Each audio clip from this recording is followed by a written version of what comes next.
This is a video that shows you how to either change your VC or swap out for the solid shaft. Since I'm going with the Subaru Gears all-wheel drive transmission, I needed a solid shaft, so I had to take out my VC. You can do this with the front diff in the car or in the van, but for me it was easier just to remove the front diff and worry about it with it out of the vehicle than it was to do it under there, because I didn't have any front axles or CVs attached yet. So it might, for you, if you got it all hooked up with the CVs and everything, it might be easier to just to do it under the vehicle, but for me I took it out. So your drain plug is a 17mm hex socket. It's in here as a magnet, so some of these I've read online are stripped out pretty bad.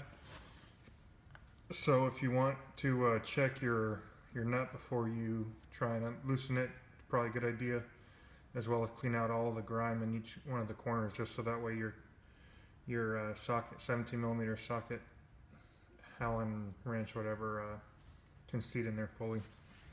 So I took mine out. It wasn't too dirty, but you might want to check your magnet for oil shavings. The oil I chose to use is fully synthetic, same oil that I use for the Subaru Gears transmission. It's a Royal Purple 75W90.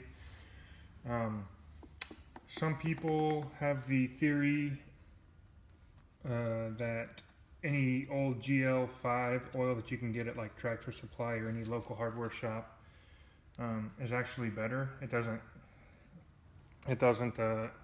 corrode the synchros inside the transmission or the front diff. And but if you do that, you need to change your oil in your transmission and your front diff at least once a year. And some people prefer to do that anyway, so they can check these magnetic plugs just to make sure nothing's going wrong. But for me, I'd rather have the synthetic oil in it. So the front diff takes 1.6 quarts, or it's like 1.5 liters or something like that, if you're going by the metric version. So anyway, that's drain the existing oil out first. Then there's these bolts all the way around. They're 13mm.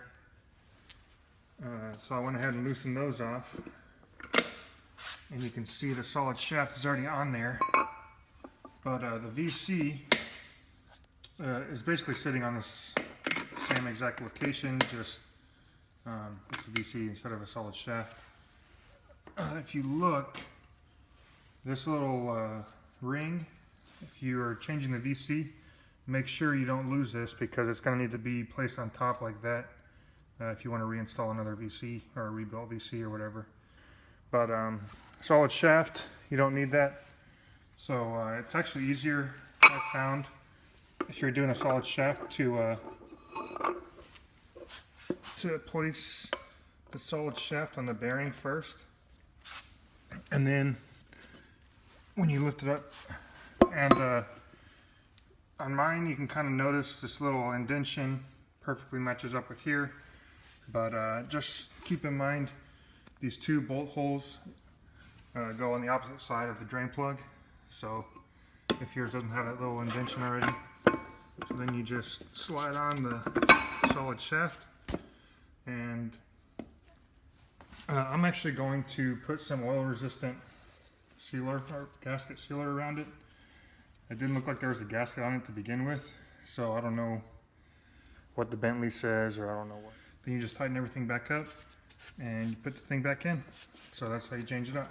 Something else to note is this little banjo bolt. On my Syncro, when I got it, it didn't have any kind of breather tube or anything even closely resembling that.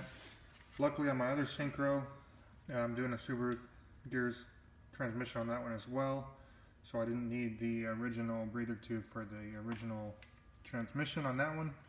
So I went ahead and snagged it, but it's just a little banjo bolt connection with a tube that goes up.